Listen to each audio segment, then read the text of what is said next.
which the traditional territory of the Haudenosaunee and Anishinaabe.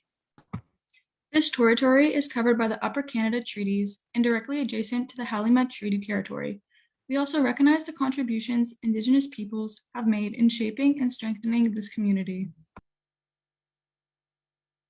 We are grateful for this opportunity to meet here and reaffirm our collective commitment to make the promise and the challenge of truth and reconciliation real in our community.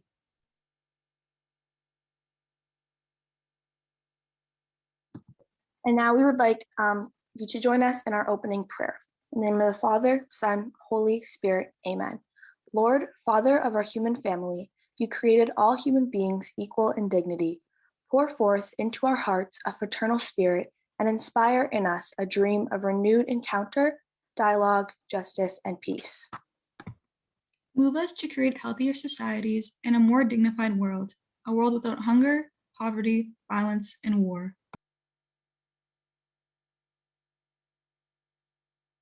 May our hearts be open to all peoples and nations of the earth. May we recognize the goodness and beauty that you have shown in each of us, and thus forge bonds of unity, common projects, and shared dreams. Amen. In the name of the Father, Son, Holy Spirit. Amen. Great. Thank you so much, ladies, for starting us off. We're very glad to have you with us and grateful for your leadership in your school. One small note that I'll say before we get started, we will be having a question and answer period at the end of Dominique and Fuad's talks. So if you do have any questions for them, please do type them in the Q&A tab at the bottom of your screen or top of your screen, depending on what device you're joining with. Type them there instead of in the chat. The chat we're going to keep for technical purposes. So if you have those questions, type them in the Q&A. You can start typing them anytime. You don't have to wait until the end. So get those questions in even as Dominique and Fuad are speaking. Now I'm very happy to introduce our first guest speaker, who will be Dominique Godbout. Dominique has been working as a humanitarian programs officer at Development and Peace since 2012. She started off by managing our emergency program in the Horn of Africa in response to the terrible drought that affected the entire region. In 2013, she led a bishop's delegation to Ethiopia to showcase the positive impacts that our work had on the affected populations. In 2015, Dominique was entrusted with managing DMP's response to the war in Syria, where she built partnerships with local Syrian organizations that enabled us to access the most vulnerable populations in hard-to-reach areas. Since 2018, Dominique has been in charge of DNP's response to the Rohingya refugee crisis in Bangladesh, working closely with Caritas Bangladesh to restore the dignity and empower the refugees, in particular women and children. And before joining DNP, Dominique worked in Europe, Latin America, and Asia. She has a BA in International Development Studies from McGill University and an MA in International Management from Créteil University in France. So Dominique, I pass the floor to you.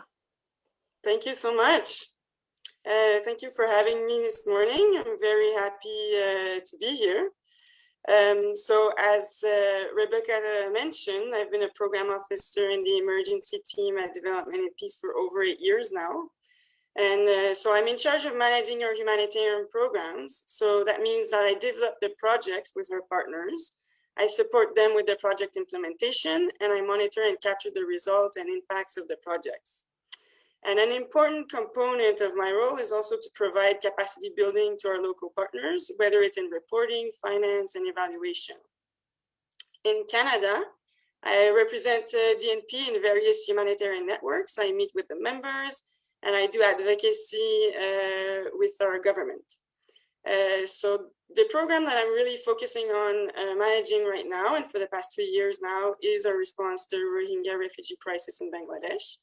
And thanks to the generosity of Canadians and the Canadian government, we've been able to provide assistance to hundreds of thousands of vulnerable families since the start of the crisis in August 2017. And this would not have been possible without our incredible partner, Caritas Bangladesh, with which we have been partnering with for over 20 years now. So Caritas Bangladesh was founded in 1972 as the social arm of the Catholic Church in Bangladesh, making it one of the oldest local NGOs in the country. Caritas Bangladesh works in partnership with the people, and especially the poor and the marginalized, to attain integral development, to live a truly human life in dignity, and to serve others responsibly and with love. Caritas Bangladesh currently works in 208 sub-districts across the country and is operational in any part of the country during emergencies. Caritas Bangladesh has been responding to the needs of the Rohingya since a previous wave of violence in Myanmar forced them to flee to Bangladesh in 1991-1992. So it has a deep understanding of their customs, values, and language. Caritas Bangladesh's emergency program for the Rohingya crisis consists of providing food, shelter, protection, and water and sanitation services in the refugee camps, with the help of over 200 staff and an annual budget of over $10 million Canadian. So without further ado, I'll introduce the star of our webinar, the one everyone is so keen to hear from, Mr. Abdullah Fuad. So Fuad has been working with Caritas Bangladesh since the start of the Rohingya crisis. And for over a year now, he holds the position of head of program of the Rohingya response at Caritas Bangladesh. His role is to provide leadership and strategic direction to the program, ensure that the project follows humanitarian standards, and manages the program team. He holds a bachelor and master's degree in disaster management from the University of Dhaka. He's a dedicated and brilliant colleague, and I'm very lucky to be working with him. So Fuad, I pass it on to you. Or to Rebecca. Thank you. Yeah, thank you very much, Dominique. That was a really, nice introduction, and I'm humbled and honored by, with this participation in the webinar. So really looking forward. Thank you very much. Great, and I'll echo my thanks, Fuad, for joining us. We're very, very happy to have you with us. And for everyone's information, the way we're going to structure this is I'm just going to ask Fuad a series of questions so that we can all hear his insights on them. So our first question for you, Fuad, is can you just describe the background of the Rohingya refugee crisis and the current situation that they are in? The Rohingya refugee crisis is pretty much known to everybody all around the world. So we all know that the last influx happened in 2017, in 25th August.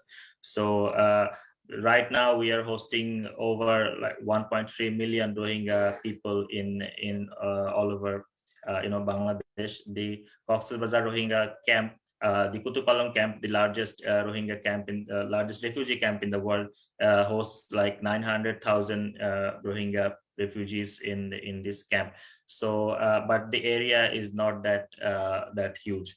So it is, understandably clear that they are in a really bad situation. There is not adequate space for them to stay in, live a dignified life. There is a need for water sanitation services. There is a protection need. So right now, after the COVID-19 pandemic, the situation got drastically changed. So you know that the camp is really significantly congested, and for the humanitarian workers to reach out to them and provide life-saving services has also been a really huge challenge. So at the same time, we had to save ourselves from the pandemic, and we also had to make sure that the refugees have enough food and enough life-saving services for them to survive. So that has been a really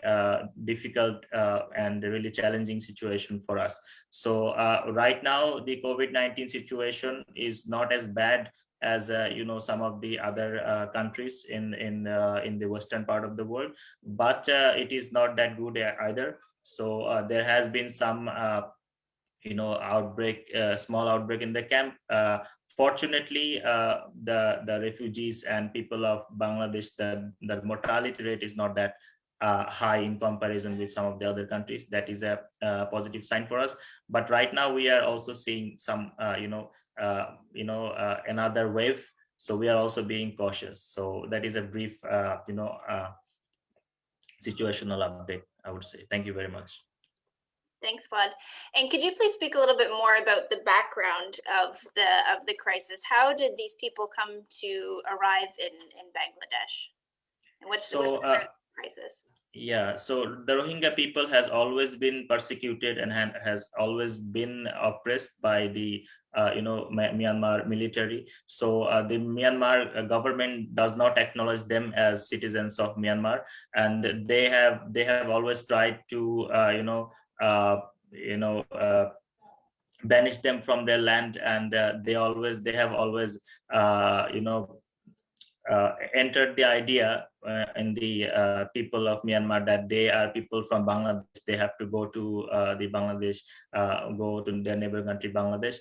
But if we go into history, we'll see that they have always been living there. So there has been several influx of Rohingya refugees in Bangladesh. There has been one in 1992. There has been one in 2008, and in 2017 that was the breaking point of the people of Myanmar. So there has been a rumor of arson by some extremist group in Rohingya. And then the military actually in 2017 August, they started burning down their houses. They started raping and they're killing. They killed Rohingya men and women and children randomly. It was a horrifying experience for them, and they were extremely traumatized when they came here. And we all had to see their sufferings, and there was no food, no shelter, no clothes. Most of those people, they were on the brink of death, and their psychological condition was extremely bad, as bad as their physical conditions, if not more. So yeah, I mean, they have come a long way, and we have also come a long way. So I think it goes a long way for both of us. So thank you. Thanks, Fuad, for that important testimony. Okay, so they've come to you now. Can you describe to us what life is like, including some challenges in a day in the refugee camp?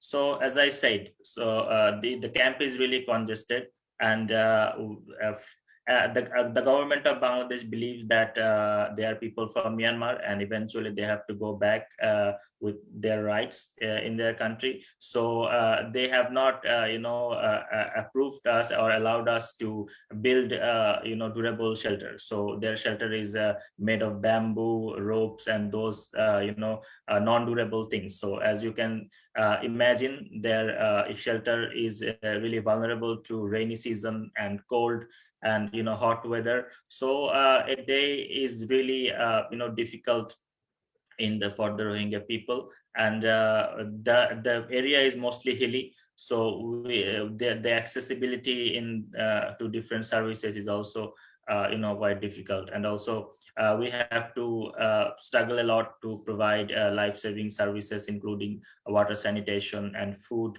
and non-food items, those things. So yeah, I mean, for the Rohingya people, it is quite challenging situation still. Yeah, over. Yeah, Dominic, I see you have your hands raised.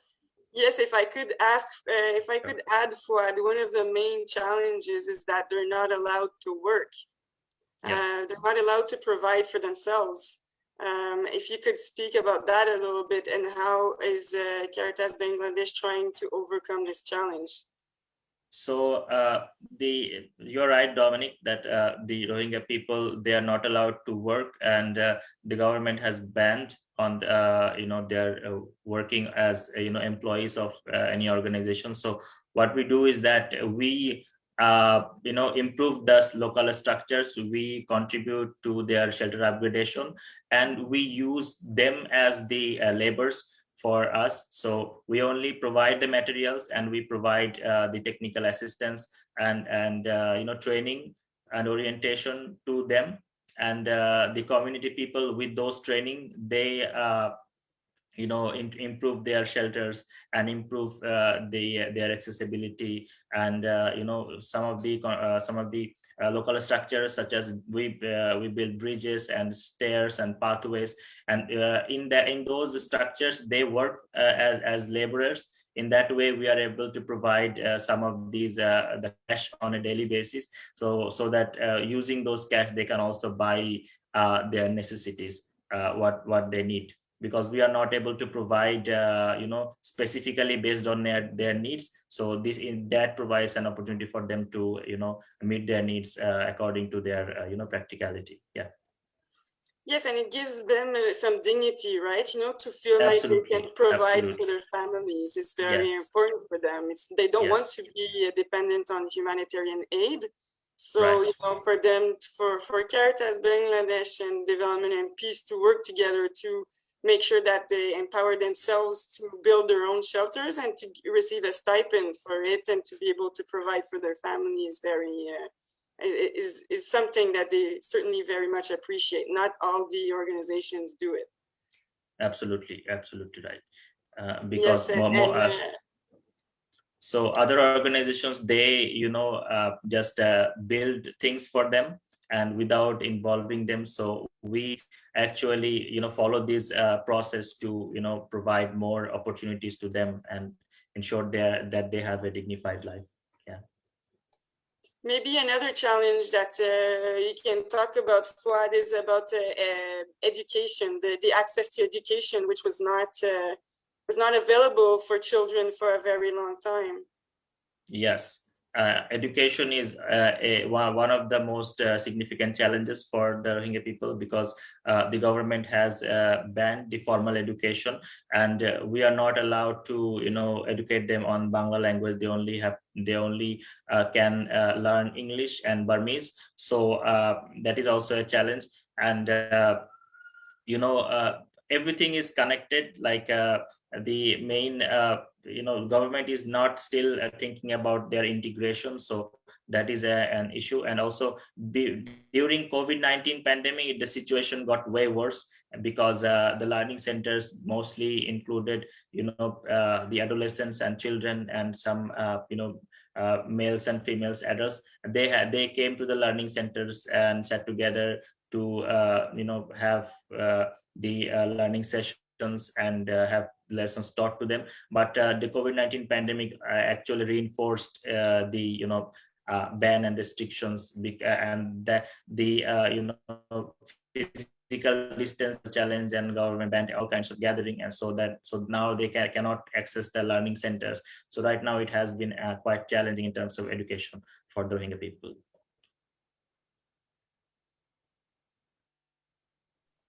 Great, thank you to the both of you. And my next question, again, we're talking about like particular demographics who are struggling. Fuad and Dominique, could you let us know what specific challenges exist for women and girls in the refugee camp, and how is Caritas Bangladesh addressing these needs?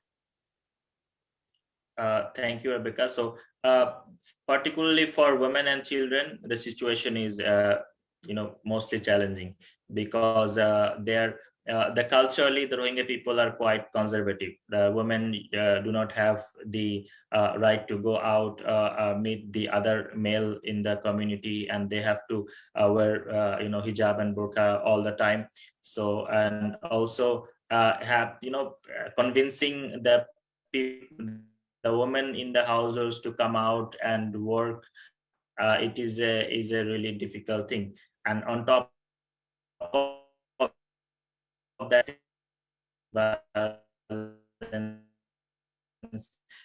rape, kidnapping, those things are also challenging in the camp, and those challenges remain for the children as well.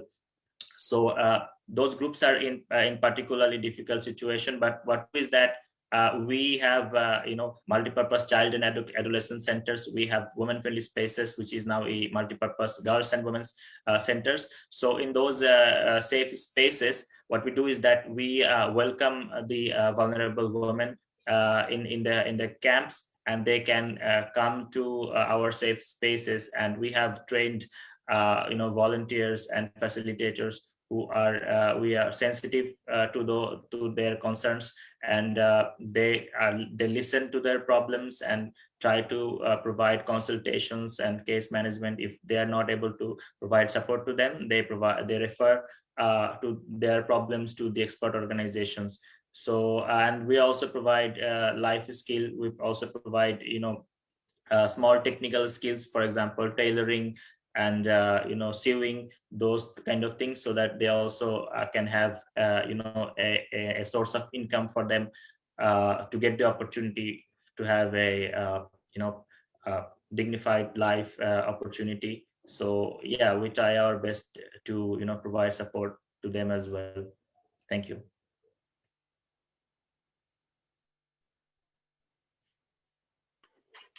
Thanks, Fuad. Anything to add, Dominique? Yes, I mean, it's true that they do have traditional customs and beliefs and values. And so the fact that the women and girls have to stay inside their shelters all day and do the domestic work and take care of the children makes it difficult for us to include them and participate in the projects. And so this is one of the main challenges that we've encountered, but we find it very important for women to also participate in building their shelters, or getting some kind of work to get the stipend. And so it is a challenge, but we have been working very hard in the past 3 years and trying to find appropriate work that they can do, and also worked within their values. And so, for example, maybe the work that they can do is inside the shelter. So we're trying to work within those values, not to clash or to create to create conflict, or we don't want the women to be stigmatized and be victims of more violence. And so it's something that we need to be careful with. But so yeah, we're trying to offer them opportunities that are within their values and customs. Great, thank you so much. And Fuad, have you found that development and peace's support has made a difference in your work? And if so, could you just let us know how? So yeah, development and peace's contribution has been, significant. That would be, stating that as significant would be an understatement. I mean, they have been with us throughout the crisis. So with the funding of development and peace, we have reached out to more than thousands of refugees. So we have done shelter upgradations. We have constructed midterm shelters. We have also installed solar lights with their, that really a difference maker in the community. So not only they are able to live in a dignified shelter, maintaining all of the humanitarian standards, they are also able to, have a good accessibility to the facilities around their shelter. So they can go to the hospitals, they can go to their food distribution centers. So we have the stairs and the bridges, so that has increased their mobility, and that has provided them with a huge opportunity to meet their needs. And the solar street lights have increased their security, and that has also provided them the opportunity to move around in night time. So that is also a huge contribution. Without those help, we would definitely not able to provide those supports to them. And when we talk to the beneficiaries, we can see in their approach that they are also quite grateful and pleased to have those supports from our side with the funding of development and peace. Yeah. Thank you, Fuad. Can you speak about also the project that we have with the host communities? This yes, was definitely. really from funds that we collected, from Yes. the Canadian public. It was a really important project that we implemented together. Sure. I mean, I'm sorry that has been missed. My focus was mostly in the Rohingya camp, and that has also been a really, huge project for us. So, the people in the host committee has also been very, very significantly affected because they were also a poor community, and when the Rohingya refugees came here, they had to share their spaces, they had to share their food with them. So, and also the NGOs, those were mostly focused in the Rohingya camps. That is why they did not receive any kind of support. So what we did is that we also thought about the host community people as well. With the funding of development and peace, we actually reached out to them and provided support to ensure the reduction of the local disaster risks, and we also provided them with cash for work opportunities, which also increased their income source. We also improved their shelters and surrounding settlements, so that was also really helpful for them to provide more opportunities. We are now following up those projects with more livelihood projects. The other donors have also been interested to fund the more projects regarding them. So right now we are doing livelihood support to the people of the area and also the surrounding areas as well. So we have expanded our operation in the host community, which was indeed started by the funding of development and peace. So that has been a really having a huge impact in our programming, and we were able to convince other donors that we are doing a good job, and that has been a starting point for us. So yeah, I mean, that has been a really a great thing for us. Thank you. Thanks, Fuad. That's really encouraging for us to hear here in Canada. So obviously this situation has been going on for a number of years. So we're wondering what you think is the long-term solution to this crisis for the Rohingya people. And if you could mention, something that we're hearing a bit about in the news these days, the relocation of the refugees to the Basanchar island. I apologize if I mispronounced that, but if you could mention that as well, that would be very helpful for us. From our country, the stance of the government has always been and still is to repatriate the Rohingya people to back in their own country. But still, the negotiations have not been quite fruitful still now. So the government has been thinking about alternative solutions. So according to government and also some expert, and if they are not able to go back to their country, until then they need to be in a place which provides them with a safe space and a dignified life.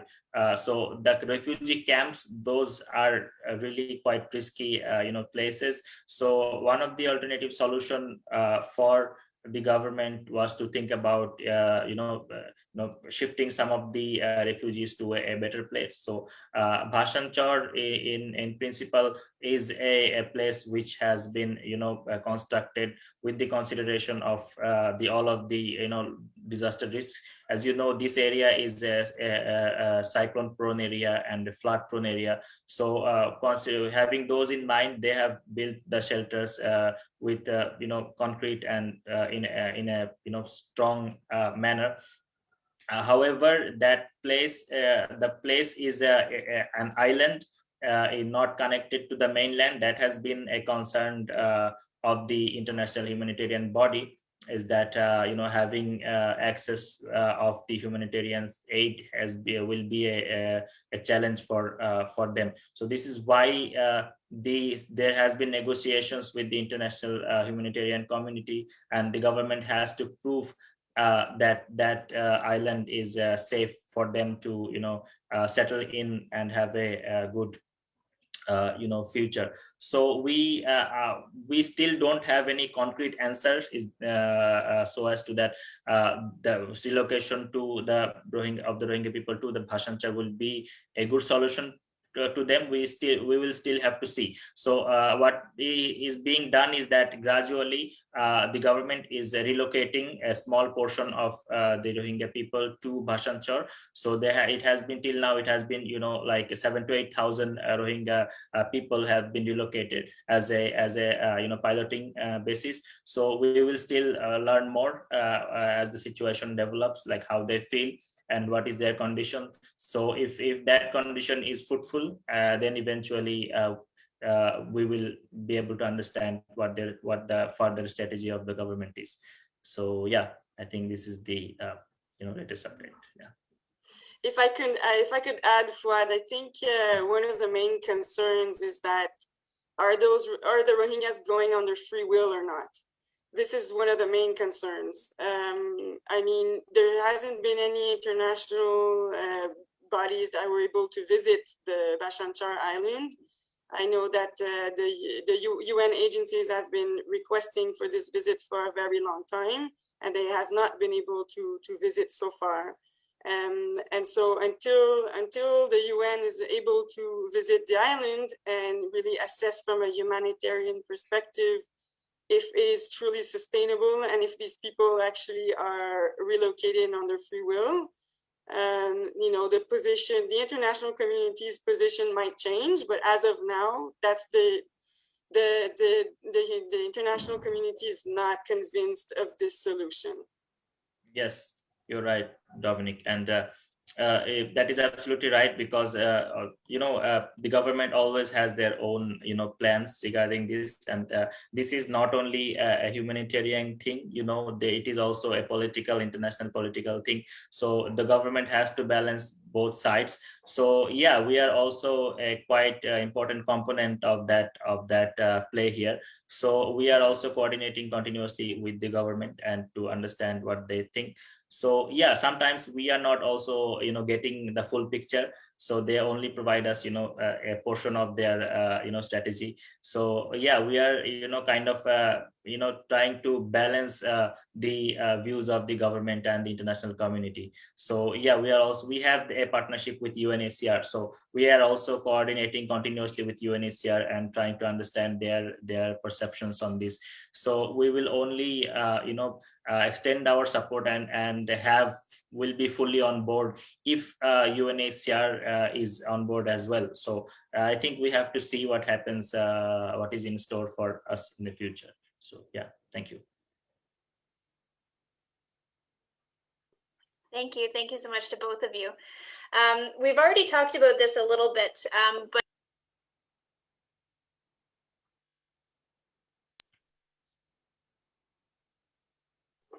sorry, I just got the note that I was on mute that whole time. My bad. I bet. Sorry, Rebecca. It doesn't matter how many times you've Zoomed, this issue still comes up.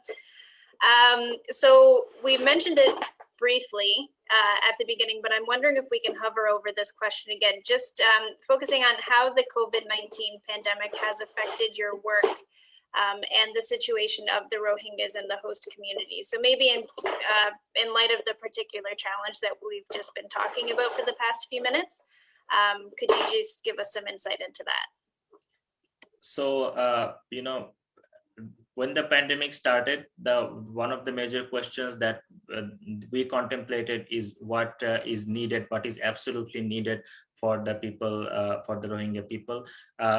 So at the same time, we have to save ourselves and we have to save the people in distress. So that was one of the major challenges. So when the COVID-19 lockdown happened, so there was a circular by the government, by the RRC office, you know, mentioning the services that are essential, critical, and that are non-essential. So we were allowed to conduct all the essential activities. Essential ones included, you know, food distribution, water and sanitation, those kind of things, and the non-essential are the rest of those things. At the same time, so we had to, you know, reduce our footprint in the camps. So we had to, you know, send a really small number of staffs in the camp, and they had to, you know, do their best to provide those services to the people. And eventually, as the lockdown got eventually less intensive, then we had to gradually send more and more humanitarian workers from our side and provide the services to the Rohingya people. So one of the major problem this year was also the monsoon season was really extremely intense on top of the COVID-19. So in June 2020, so there was a huge heavy raining. So there was a huge flooding, flash floods and landslides. So that was also a major challenge for the Rohingya people on top of the COVID-19. That was a challenging problem for host community as well. So we had faced multi-layered crisis in that time, so we could not enter the camps with our vehicles. The roads were flooded, and there was also risks if we send more people, if they come in contact with them. So that was a huge challenge for us. So eventually in August, September, those things got quite less intense, and then we started increasing our footprint in the camp. And fortunately for Caritas Bangladesh, we did not have many people infected by COVID-19. That I would say a blessing. So we were able to conduct our operations, and we eventually scaled up our operations step by step, and then we were able to. So I would say that the major achievement for us is that we were able to achieve the target by December that we have started back in January. So even though through the pandemic, we all of our staff, the field staff, the Cox's Bazar level staff, we work together to create a strategy, a process that would help us to reach out to them more effectively and provide our services. So yeah, that has been a roller coaster ride all along. So thank you. If I can add, Fuad, I mean, just trying to do some social distancing in an overcrowded refugee camp is just a main challenge. And some of our activities are, for example, training on building a shelter, and we used to have maybe 50 or even 100 people in those trainings, and then we had to divide those trainings in 10 groups to have maximum of 10 people. So it was very labor intensive trying to find more staff, but we were not allowed to have more staff in the camps.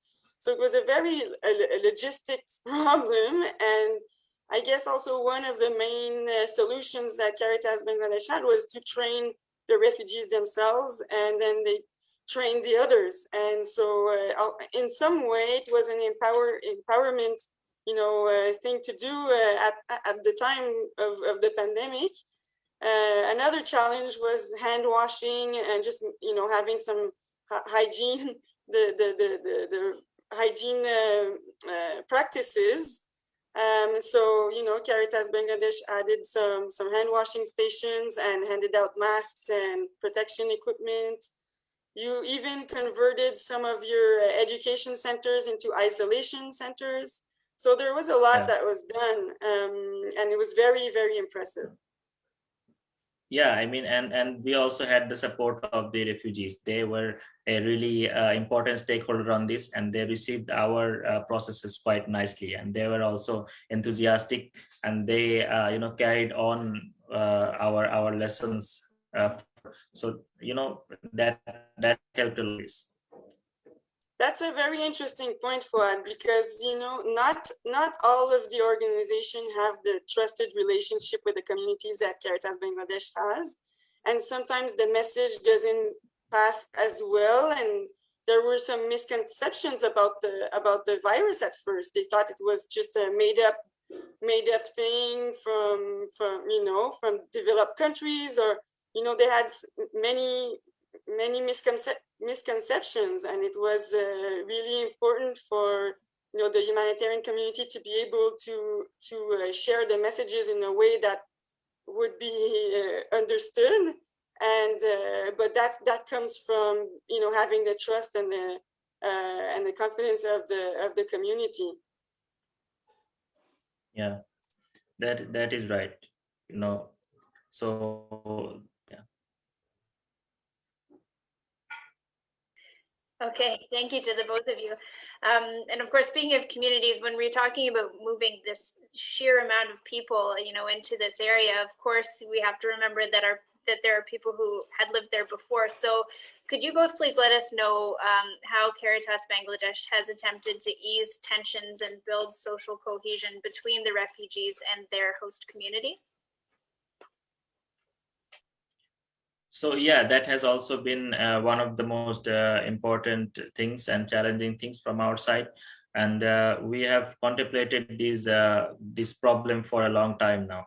So what we did is that, whatever programs we have, whatever awareness sessions we have, we usually, try to have some component of, raising awareness, and for the host community especially is to, provide a message of, positive messages that about their discomfort and distress.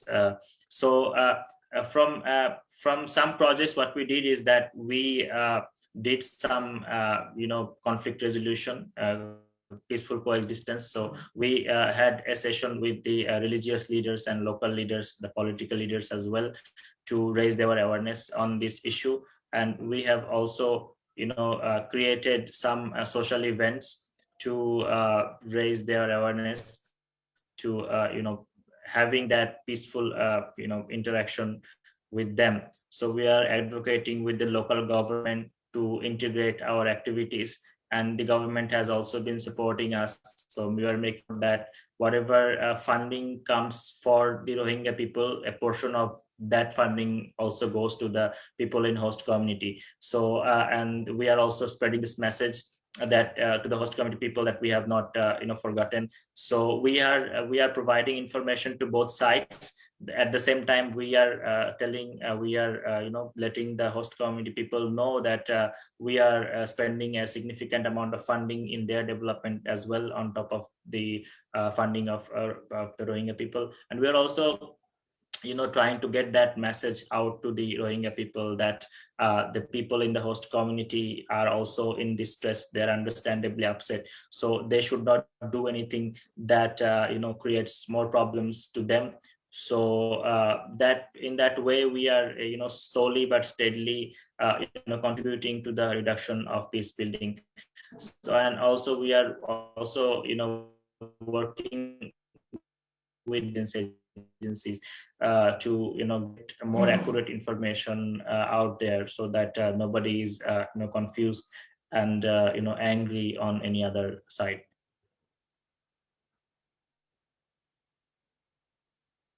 Thank you.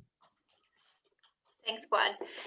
And we have one more question from you, and then we're going to go into our Q&A questions. So again, keep those questions coming. I'm glad to see that we have a lot there already.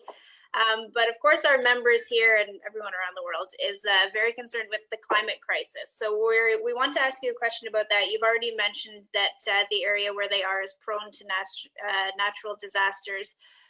But we just want to know how Caritas Bangladesh mitigates these risks and works to enhance the resilience of the communities, especially in light of the fact that we know that these natural disasters are just getting stronger and more frequent as time goes on. Yes, thank you, Rebecca. I mean, yeah, we all know that the climate change is going to increase the frequency and intensity of the natural disasters. So we already had more cyclones in the last decade than we had in the past several decades. So that is a really important indicator for us that climate change is real and it is going to get worse. So one of the major problems here is that we are having unpredictable weather conditions. So we are not able to predict how the weather will be in the upcoming months though. So if we think about a couple of decades earlier, is that we were able to predict the seasons, and we were able to predict make our plans accordingly. For example, our harvesting season would correspond to that, those seasons, and also all of the business plans would go accordingly. But due to climate change, it has been really problematic, because people are not able to plan their activities. For example, if we are planning a distribution in the camp, then there is a possibility that there will be a heavy rain in that day, and the roads will be flooded. So then we will be delayed at least for a week. So that is a major problem for us.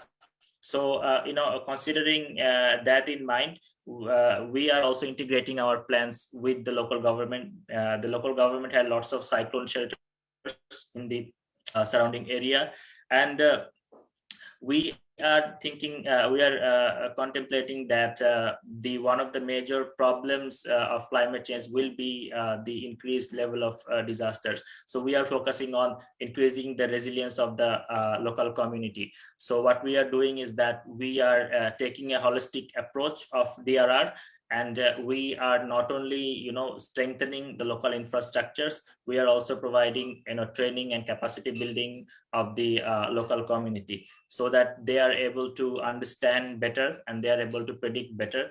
So we are integrating DRR in all of our programming, not only in the activities in the host community, but also in the activities in the camp as well. And we are mainstreaming environmental sustainability in our activities. So, for example, in the activities in the Rohingya camp, we know that they are using bamboo. So instead of non-treated bamboo, we are using treated bamboo to reduce pressure in the local environment. And also we are planting trees and distributing seeds to the community people, so that they are more encouraged to plant more trees and restore one of the imbalances of the environment that took place after the influx, and also for the other reasons as well. So this is how we are using a comprehensive and holistic approach to tackle these major problem from our side. Thank you.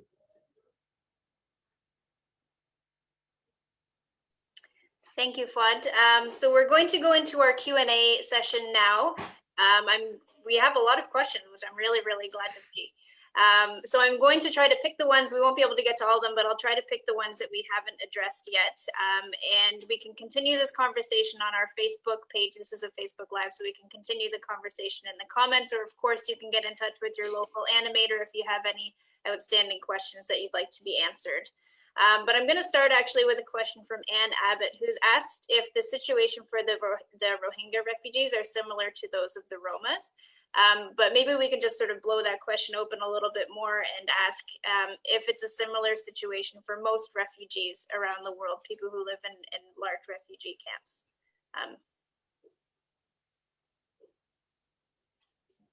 So if you ask me, I mean, I really am not acquainted with the conditions of the other refugee camps.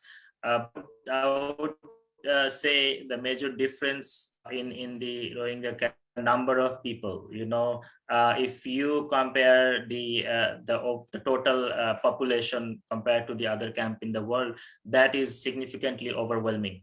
I mean, when you are trying to reach out with services to over 1 million people, you kind of need that kind of logistical support and the staffing. So Bangladesh is a developing country, is not a rich country, so we also have our own limitations of resources.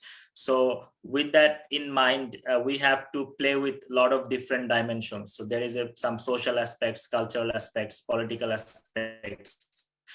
So in balancing that is really, so there is not one dimension that we have to work in. We have to think about all of the different factors that are coming in and contributing to that situation. So yeah, so I think that as much as I am able to shed light on that question. Maybe I can add to your answer, which is you're totally right. I mean, from my experience visiting refugee camps in Kenya or in Lebanon, I think one of the main difference that I saw is that, well, in the Rohingya refugee camps is that it's 80% women and children. The men either stayed in Myanmar or tried to find work elsewhere in Bangladesh, kind of escaped the camps, or have tried to seek refuge in other countries where they can work. or the men have been killed in Myanmar. So it's 80% women and children. That's certainly something that's very shocking when you're in the camps. Another difference also is, yeah, they're not allowed to work. So that's a big difference from the other camps that I've visited. The overcrowding, you're definitely right that the overcrowding is quite something. I mean, there really isn't space, as much space as you can imagine in other camps. And so the living conditions are definitely more dire, if I can say. Although there has been a lot of progress in the past 3 years, there's still, like you said, like a limitation of the land. I mean, you cannot. So one of the things that Caritas Bangladesh has been working on, and with other NGOs and the UN, is like, for example, building shelters, multi-level shelters. So that would save space in the camps. So this is now I think your Caritas Bangladesh will be building them this year in 2021, the 2-story shelters. So that would mean that it will be less congested, less using the land. So maybe you can talk about that a little bit. Yeah, I mean, right now we are, starting to take long-term approaches to our programming as well. So having the 2-story shelter is a step toward that direction. So so what we are doing is that we are trying to have a comprehensive and more effective site planning. So UNHCR and the sector, they have a really good site management team. So with that site planning, we are able to optimize the use of lands and what kind of structures we will build. So that really helps us a lot to optimize the land. That is also challenging because the Rohingyas are situated, those are hilly areas. So having a hilly area is also a challenge to optimize the land. If the land was plain land face theoretically, but having a hilly area is also quite challenging for us. So we have to adjust our designs of the 2-story shelter to accommodate the space, small space we have in the slopes of the hills. So that is also a challenging problem for us. So yeah, we have to balance all these factors in our decision making.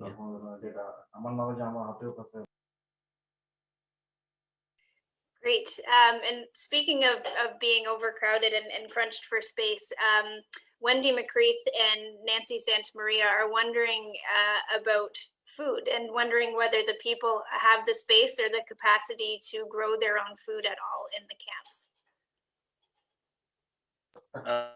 That is a really good question. I mean, when they first arrived, they were really dependent on the food support by the international humanitarian aid. So for a whole year, at least, like 2018 and mid of 2019, they depended on the distributed food, because when they were settling in the Rohingya camps, they had to cut down the local trees to cook the food that has been distributed to them. So that has been a challenging situation for us, because deforestation has been a problem in that area. So what we did is that we provided trees, fruit trees and vegetables. We also provided with them with vegetable seeds. So we also provided them with incentives and orientations how to take care of their plants. So they have been quite interested in that process. So after planting those seeds and trees, they have seen that they can grow some local vegetables and fruits. So they have been using the funds from other organizations as well, and they are also with their own resources as well. They are planting trees in their front yard.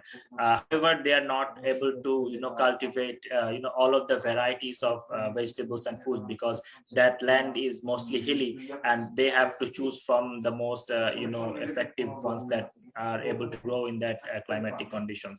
So there are some vegetables and fruit cultivation happening in there. there. So they're also still still getting, you know, major staples like rice, lentils, and oil to cook from the humanitarian or organizations. And they're also cultivating, raising poultry. There is cattle, goats, and there is chicken, there are ducks. They're also cultivating those things. That also helps them to meet their food. So and there are also some small ponds where they can also cultivate fish. That is also in a starting phase. So we are also coming forward to meet their food needs in that process. Thank you.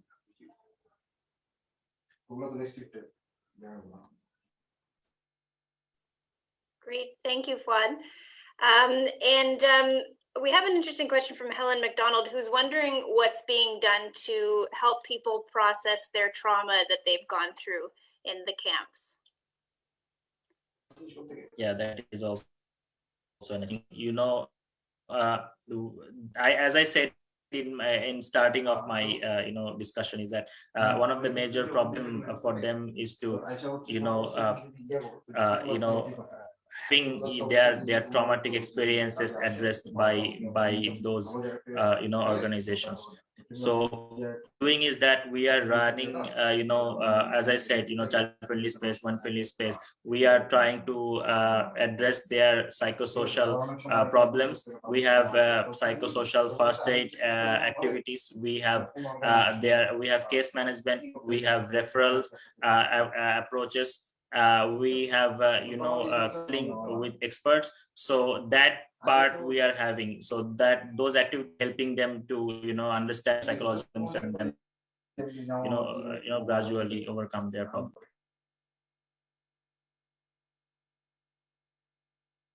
Great, thank you, Fuad. And I have one more question.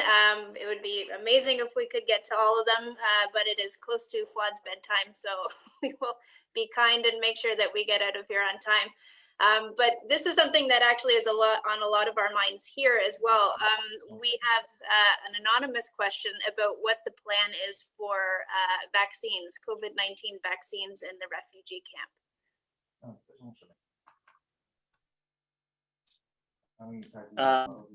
There is some good news from our side, is that we have vaccine in our hand. So firstly, the humanitarian workers are getting vaccinated in Cox's Bazar. We also have the vaccine. So I myself had the vaccine, the first shot of the vaccine. So the humanitarian workers are also getting the shots of the vaccines. And so if those strategies work, so eventually we are really hopeful that there is UNHCR. There are also lots of organizations who are able to bring the vaccines to the distressed people in the Rohingya camps. So that is one of the major priorities, I would say, for the international humanitarian community. So I'm very hopeful of that process. So I think mid or late of this year, I think we will be able to get vaccination started for the Rohingya people. That's great. That's very hopeful to hear. Thank you so much, Fuad. Any last words, Dominique, that you'd like to share? Putting you on the spot. No, I think we covered a lot of ground. I mean, I see there's a lot of questions about the political situation. And I understand we could talk, just have an hour to discuss the political situation with Myanmar right now, with the military coup, of what's going on, of if they will ever be able to go back. That's a question that we get often, right, Fuad? Will they ever go back? I mean, the refugees want to go back. That's really a clear message that we've received, but they don't want to go back if they're not recognized in their own country, as legitimate citizens. And the problem is also, what will they go back to?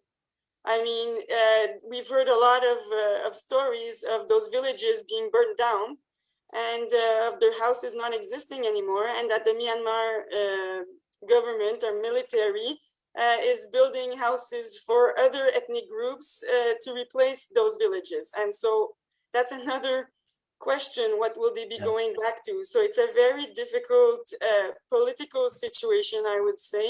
And the humanitarian community is definitely doing some advocacy with the government. But at the end of the day, it's really the Myanmar military who's just not willing, or to take those people back.